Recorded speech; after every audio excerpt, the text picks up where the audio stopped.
ഗാസയിലെ കുഞ്ഞുങ്ങൾ പട്ടിണി കിടക്കാൻ തുടങ്ങിയിട്ട് എത്ര നാളായി? BBC-യിൽ കഴിഞ്ഞ ദിവസം വന്ന ഒരു കുഞ്ഞിന്റെ പടമുണ്ട്. മുഹമ്മദ് എന്നാണ് ആ കുട്ടിയുടെ പേര്.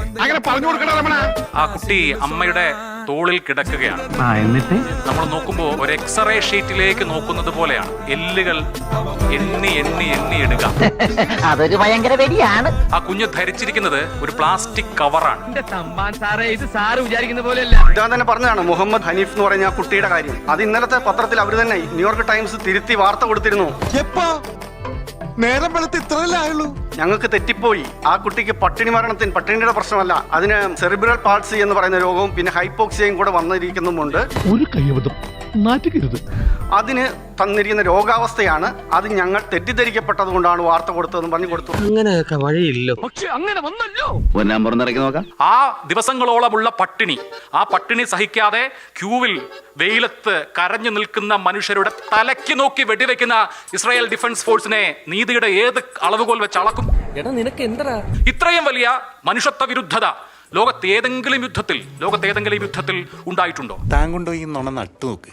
കിളിർക്കാണെങ്കിൽ ഒരു വിത്ത് എനിക്ക് വെച്ചേരെ. എന്റെ സുഹൃത്ത് ഇപ്പൊ തന്നെ പറഞ്ഞു, ഭക്ഷണം വാങ്ങാൻ നിൽക്കുന്ന കുട്ടികളുടെ തലയ്ക്ക് നോക്കി വെടിവെക്കുന്ന ക്രൂരത എന്ന്. ഈ വാർത്ത കൊടുത്തതിന്റെ പേരിൽ വാഷിംഗ്ടൺ പോസ്റ്റ് പരസ്യമായിട്ട് മാപ്പ് പറഞ്ഞാണ് അഭിലാഷ് വാർത്ത കണ്ടില്ല എന്ന് എനിക്ക് തോന്നുന്നത്. കോമൺ സെൻസിൽ ആലോചിച്ചാൽ മതിയല്ലോ. പക്ഷെ ഒരുത്തരം വെടിവെച്ച് കൊല്ലാനാണ് ഭക്ഷണം കൊടുത്തേച്ച് വെടിവെച്ച് കൊല്ലേണ്ട കാര്യം വല്ലതും ഉണ്ടോ? ഈ ഇരിപ്പിൽ അങ്ങോട്ട് സമാധിയായാൽ മതിയായിരുന്നു. അതായത് ഈ ഭക്ഷണ വിതരണ കേന്ദ്രത്തിന്റെ 3.5 കിലോമീറ്റർ അകലെ ഒരു സ്ഥലത്ത് വെച്ചാണ് വെടിവെപ്പ് ഉണ്ടായത്. ഭക്ഷണ വിതരണ കേന്ദ്രം രാവിലെ 10 മണിക്ക് തുടങ്ങുന്നു. വെടിവെപ്പ് ഉണ്ടാകുന്നത് വെളുപ്പിന് 4 മണിക്കും 5 മണിക്കും ഇടയ്ക്ക്. ഫോർ എക്സാമ്പിൾ, അതായത് ഒരു ക്രിസ്ത്യൻ പേരുള്ള ഒരുത്തൻ ഞായറാഴ്ച മുസ്ലിം പേരുള്ള ഒരാളുടെ വീട്ടിൽ മോഷ്ടിക്കാൻ കയറി. അവർ പിടിച്ചു കെട്ടിയായിട്ട് പോലീസിനെ വിളിച്ചു നല്ല അടിയും കൊടുത്തു എന്ന് വിചാരിക്കാം. പത്രങ്ങൾ വ്യത്യാസം എഴുതുകയാണ്, ഞായറാഴ്ച പള്ളിയിൽ പോയ ക്രിസ്ത്യൻ യുവാവിനെ മുസ്ലിങ്ങൾ മർദ്ദിച്ചു എന്ന് പറഞ്ഞാൽ എങ്ങനെയിരിക്കും? അതുപോലത്തെ ഒരു കള്ളത്തരം വാർത്തയാണ് ഈ കൊടുത്തിരിക്കുന്നത്. പണിയെടുത്ത് തിന്നണമെന്നൊക്കെ ആഗ്രഹമുണ്ട് സാറേ, പക്ഷെ പറഞ്ഞു പറ്റിച്ച് തിന്നാലേ വായിന്നിറങ്ങുള്ളൂ. ശീലായിപ്പോയി. കാരണം അവിടെ നടന്ന സംഭവമല്ല, അതുമായിട്ട് യാതൊരു ബന്ധവുമില്ല. കാരണം ഇതുമായിട്ട് കയറ്റി പറയുമ്പോഴാണ് ആളുകൾക്ക് കൂടുതൽ വികാരപരമായിട്ട് ഇതുമായിട്ട് ചിന്തിക്കുക എന്നുള്ളത്. നീ വിഷമിക്കണ്ട, എനിക്കെന്ത് വിഷമം?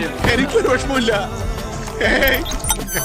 ആ ആശുപത്രിയിൽ നിന്ന് റെയ്ഡ് ചെയ്ത് കഴിഞ്ഞപ്പോൾ അവിടുന്ന് CCTV ക്യാമറ കിട്ടിയപ്പം അന്ന് പിടിച്ചോണ്ട് പോയ ബന്ധുക്കളെ അങ്ങോട്ട് വലിച്ചിഴച്ചോണ്ട് കൊണ്ടുവന്നാൽ വീഡിയോ കിട്ടിയിട്ടുണ്ട്. വേണ്ടവർക്ക് തെളിവായിട്ട് ഞാൻ അതും തരാം.